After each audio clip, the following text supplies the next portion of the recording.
Assalamualaikum warahmatullahi wabarakatuh. Rekan-rekan media yang saya hormati, perkenankan saya dalam kesempatan ini menyampaikan hasil KTT APEC yang telah berlangsung sejak kemarin dan hari ini yang dihadiri oleh Bapak Presiden, Bapak Joko Widodo.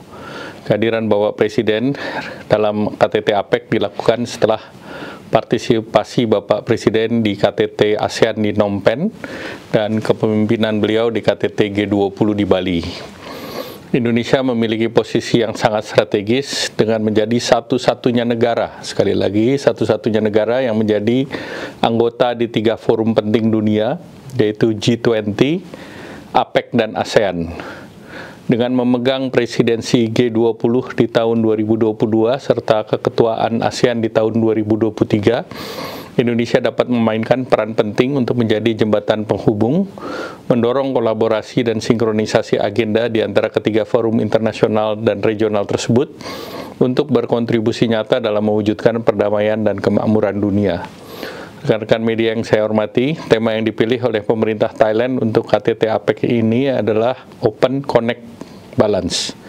Prioritas kerja yang hendak dicapai adalah memajukan perdagangan dengan investasi yang lebih terbuka terhadap semua kesempatan, menghubungkan kembali kawasan Asia Pasifik pasca pandemi, serta mendorong APEC untuk mewujudkan pertumbuhan yang berkelanjutan, inklusif, dan berimbang.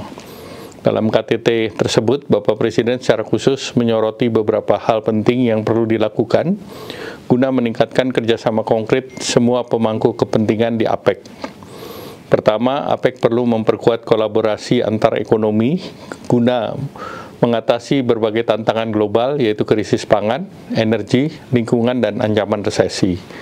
Kedua, APEC perlu memprioritaskan kemitraan ekonomi digital dan ekonomi hijau. Dalam kaitan ini, Bapak Presiden secara khusus menekankan urgensi pembangunan ekosistem digital yang ramah bagi UMKM dan startups.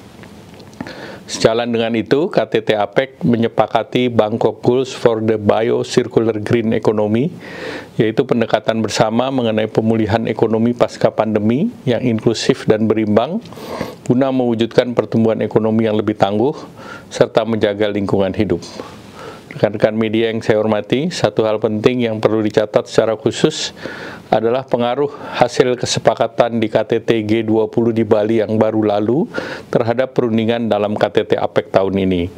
Sebagaimana terjadi di berbagai fora internasional, tantangan utama dalam KTT APEC adalah perbedaan pandangan mengenai perang di Ukraina. Akibat perbedaan pandangan yang sangat tajam tersebut, perundingan APEC Joint Ministerial Statement dan APEC Economy Leaders Declaration mengalami kebuntuan sebelum hari ini. Namun demikian, perbedaan pandangan tersebut akhirnya diselesaikan setelah perundingan menyepakati menggunakan rumusan tentang perang Ukraina yang tertuang di dalam G20 Leaders Declaration yang dihasilkan di Bali. Rumusan G20 tersebut itu sets the tone of the negotiation di APEC sehingga membuka kebuntuan dalam perundingan dan akhirnya konsensus dapat dicapai. Cukup banyak anggota APEC yang secara khusus mengapresiasi terhadap kepemimpinan Indonesia di forum G20 yang telah menghasilkan rumusan terobosan tentang Ukraina dan dijadikan acuan konkret di dalam perundingan KTT APEC.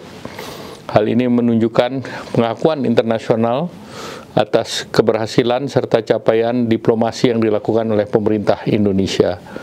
Melalui APEC Leaders Declaration, para pemimpin ekonomi APEC berhasil menyepakati komitmen bersama untuk merespon tantangan bersama, antara lain yang pertama, mendukung reformasi sistem perdagangan multilateral untuk menghadapi berbagai perkembangan, tantangan yang muncul, serta penguatan komitmen untuk mengatasi disrupsi rantai pasok. Yang kedua, mendorong pertumbuhan yang kuat, seimbang, berkelanjutan, dan inklusif, termasuk untuk mendukung UMKM, startup, dan pemberdayaan perempuan serta pemuda. Yang ketiga, mendorong kerjasama untuk menjembatani digital divide melalui fasilitasi infrastruktur serta peningkatan digital skills dan digital literasi. Keempat, memperkuat sektor pertanian untuk mendukung ketahanan pangan di kawasan. rekan-rekan media yang saya hormati, di sela-sela pertemuan KTT, para pemimpin APEC juga melakukan royal audience dengan Raja Maha Vajiralongkorn dan melakukan dialog dengan kalangan bisnis APEC. Bapak Presiden Joko Widodo juga memanfaatkan waktu dengan melakukan pertemuan bilateral dengan Saudi Arabia, Selandia Baru, dan Hong Kong. Rekan-rekan media yang saya hormati, itulah beberapa hal penting yang dapat saya sampaikan mengenai kegiatan Bapak Presiden di rangkaian KTT APEC. Terima kasih dan sehat selalu. Wassalamualaikum warahmatullahi wabarakatuh.